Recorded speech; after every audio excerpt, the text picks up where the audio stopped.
Mi nombre es Gustavo Ramos Blas, soy médico hematólogo formado en el Instituto Nacional de Nutrición.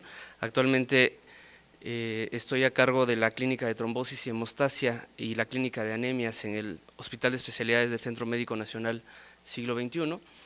Y pues bueno, siempre es un gusto poder acudir a estas invitaciones que a mí en particular me gusta mucho la enseñanza, entonces es muy gratificante estar ahora de este lado. Ya en su momento estuve de aquel, como ustedes en algún momento, entonces es una charla muy interesante.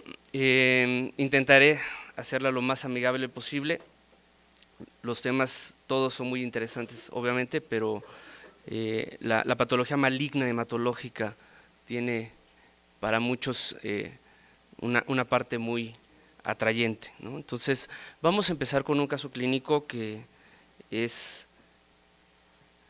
de un paciente de 33 años de edad, es originario y residente de esta ciudad, tiene carga genética para diabetes, cáncer en familiares directos, un tumor cerebral no especificado en un hermano y cáncer de pulmón en una tía materna, consumo de tabaco y alcohol ocasional y luxación de hombro y esguince de tobillo. Su padecimiento inició en abril de 2014, un cuadro de malestar general con astenia, dinamia, dolor óseo, y fue valorado por un facultativo quien en estudios de laboratorio encontró únicamente elevación de ácido úrico, por lo cual se inició tratamiento con alopurinol 300 miligramos cada 12 horas, persistió con la sintomatología y por esta razón se solicitó una nueva valoración. Acudió por su propia decisión al Hospital de Especialidades, en donde se realizaron estudios de laboratorio que reportaron una hemoglobina de 10.8, leucocitos de 322.000, 0 neutrófilos en el diferencial, plaquetas 78.000, una deshidrogenasa láctica de 1.795. Por estos hallazgos se decidió realizar un frotis sanguíneo en donde se documentó la presencia de 99% de blastos de aspecto linfoide, y el estudio de la médula ósea con 100% de blastos de aspecto L2 por morfología de acuerdo con la clasificación de franco-américo-británica. El inmunofenotipo de la médula ósea que nos reporta el hospital es el formato que está consignado ahí, no se ve muy bien. Y bueno, el paciente recibió inducción a la remisión con esquema de R-hiperceba debido a que tenía expresión de CD20, logrando remisión completa con la primera fase A, y el 19 de noviembre ingresó para recibir la fase 3B. Obviamente ya recibió la fase 2A, 1B, 2A y 2B y la fase 3A. En todas estas fases no hubo complicaciones importantes, a reserva de los cuadros de neutropenia febril que no se complicaron, y al ingresar para recibir la fase 3B se documentaron citopenias, una hemoglobina en 12.1, 800 leucocitos y plaquetas en 107.000, y por esa razón se decidió realizar aspirado de la médula ósea, en donde se encontró una recaída con blastos en 70%. Se decidió un esquema de rescate con un protocolo que tenemos en el hospital, que es el 3-3, con dosis altas de citarabina y mitojantrona, y tuvo como complicación en este esquema una colitis neutropénica, la cual fue manejada con antimicrobianos. Reingresó el 21 de diciembre de 2014 para valoración de remisión, encontrándose en la médula ósea la segunda remisión completa, y por lo tanto se decidió consolidación con esquema 3-3. El paciente tiene un donador compatible, HLA, 5 de 5 o 10 de 10, de acuerdo como lo quieran ver.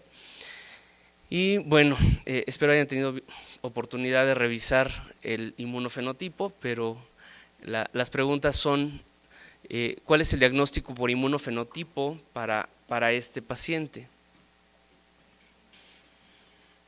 Muy bien. Ya se sabe todo, ¿no?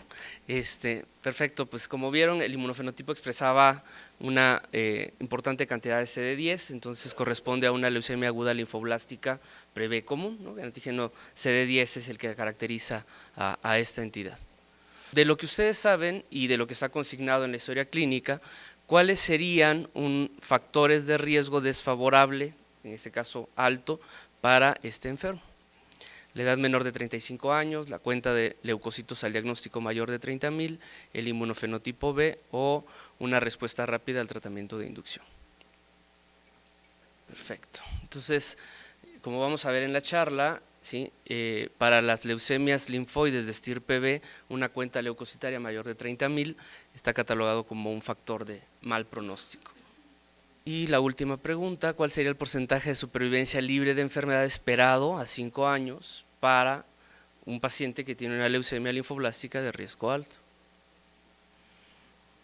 Perfecto. Entonces, el 43% tiene una expectativa más favorable para los pacientes. Entonces, más o menos 30-40% es el porcentaje de supervivencia esperado para los pacientes, de acuerdo con lo que está reportado en la literatura.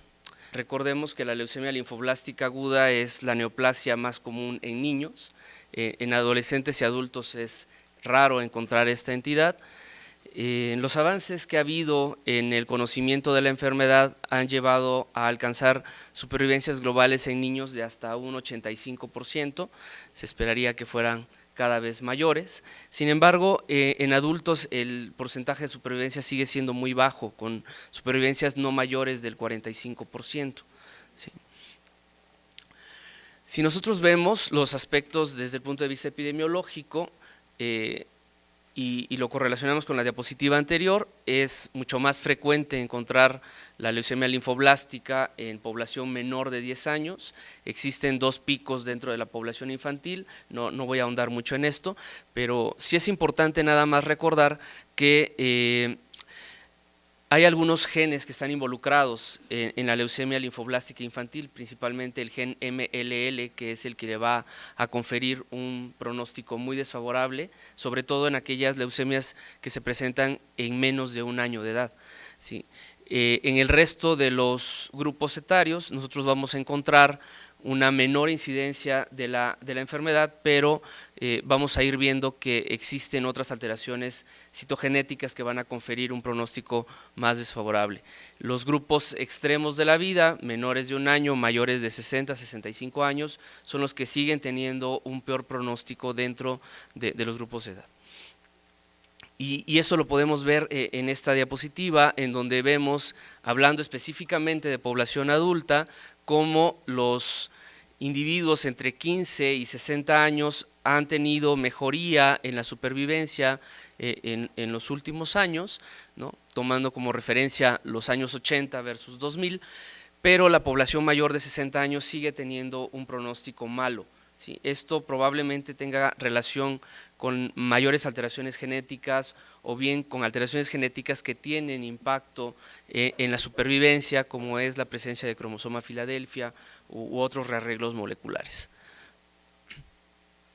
¿Qué es lo que ha mejorado el pronóstico de las leucemias linfoides en los adultos? Bueno, básicamente que existen definiciones más precisas de factores de pronóstico y de grupos de riesgo. ¿Sí?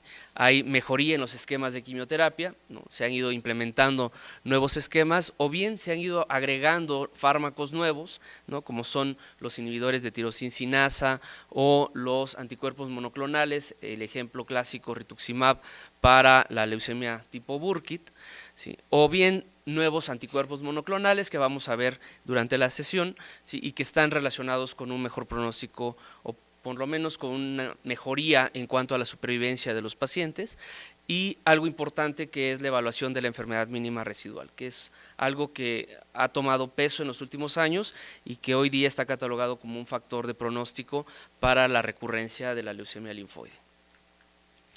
Sabemos que existen factores de riesgo, esto era en relación con lo que preguntábamos en el caso clínico, ¿no? Factores de pronóstico en adultos con leucemia linfoide ya establecidos: la edad mayor de 30 o mayor de 55 años, la cuenta de leucocitos mayor de 30.000 o mayor de 100.000, la citogenética, principalmente la presencia de cromosoma Filadelfia, y la respuesta al tratamiento siempre y cuando tengan una respuesta temprana dentro del primer mes.